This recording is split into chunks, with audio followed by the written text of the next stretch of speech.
So we call it playoff or takeoff. Are you a playoff team or takeoff? And it largely, there's a lot of things to consider. How the season ended, your schedule, and here we go.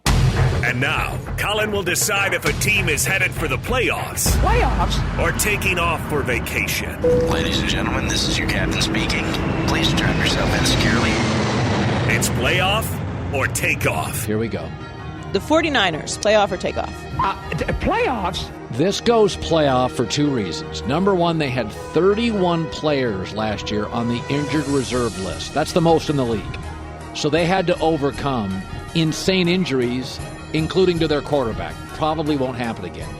They also have, and this is hard to imagine based on the division they're in, they have the easiest schedule in the NFL based on last year's opponents' records. Now consider, they're in the division with the Rams and the Seahawks.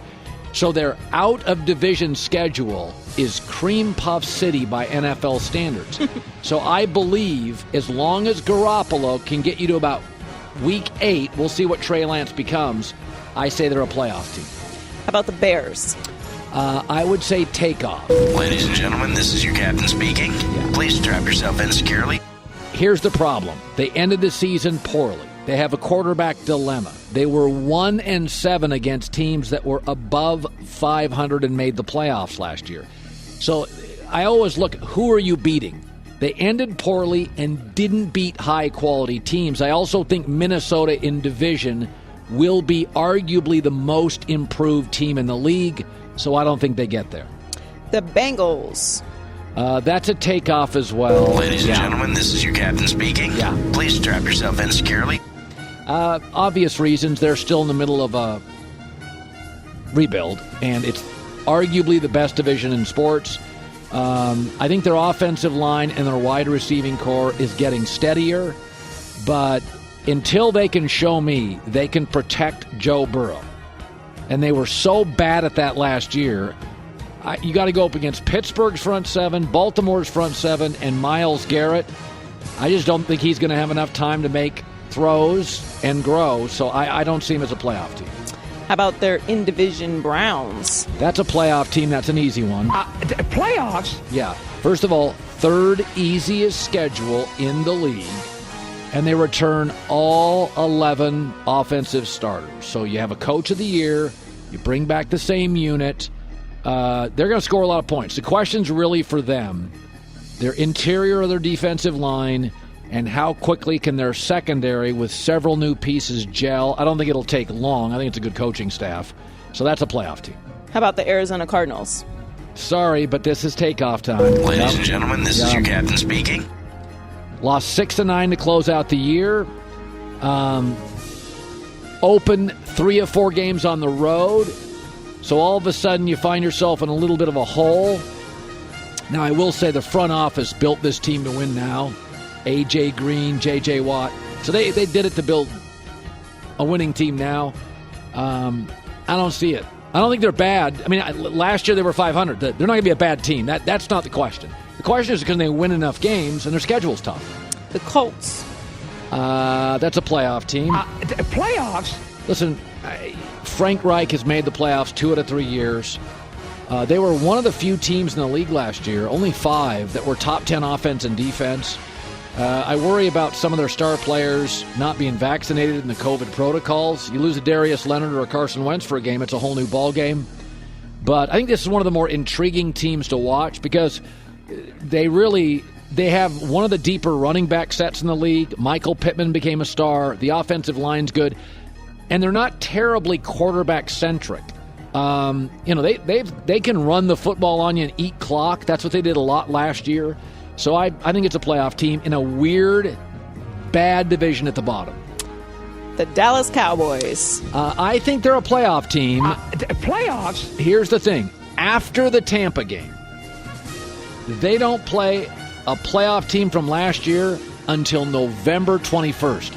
So they're facing either rebuilding teams, new coaches, new quarterbacks, new staffs.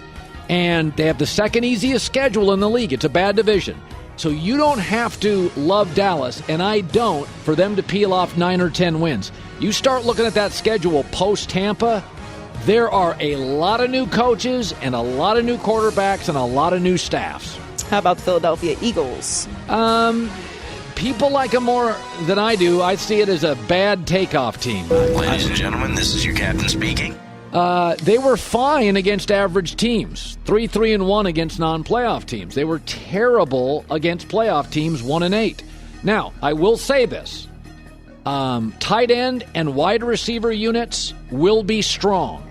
If their offensive line, it's old, can stay healthy, they should be able in that division to move the football against everybody except Washington. So, I've said before, there's too much noise inside this operation. I don't see them as a good football team at all, but I do see them, Jalen Hurts moving around. I do see them putting points up. The Jacksonville Jaguars. Bad team. I don't think we have a takeoff. This is Ladies bad. and gentlemen, this is your captain speaking. Yeah, that's bad. Listen, they not only lost, they had the second worst point differential in the league. So this is a total gut job. Outside a wide receiver, not a single unit that is even good.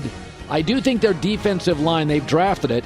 There's some promising young players in their defensive front, and the division's bad. So I think they're going to lose a lot, but can they lose close and competitively? That's a win for them if they win 4-5 and lose competitively often. Your Carolina Panthers. I'm not. This is very much in the air. As of this morning, it's takeoff. But Ladies and gentlemen, this it's is close. your captain speaking. Okay, they got two things going for them. They were 3-8 in games decided by one possession. That was the most in the league. The way it works in the NFL, if you win a lot of one-possession games one year, it evens out. If you lose a lot of one-possession games, it evens out. Their schedule's not terribly difficult. Rebuilding Saints, rebuilding Atlanta. They open with the Jets. But this is a rebuild, and they're very good at running back and wide receiver, and they got more athletic juice at quarterback. I don't think this offensive line can match up with the teams on their schedule as of this morning to be a playoff team, but I have a right to pause. The New England Patriots. It's a playoff team for a couple reasons. Playoffs? One of the reasons is it's an easy schedule. 7 of the 9 opponents, of their first 9 opponents, because we all agree Mac Jones will get there eventually, but it's going to be choppy. 7 of the first 9 opponents, non-playoff teams. So now the division's better, but you start, we did this the other day. You look at New England's schedule, you can see them ball controlling. I mean, Cam Newton was 2 plays within beating Seattle and Buffalo last year with no preseason and 8 opt-outs. So this team spent $122 million on free agents. The offense is going to have more juice.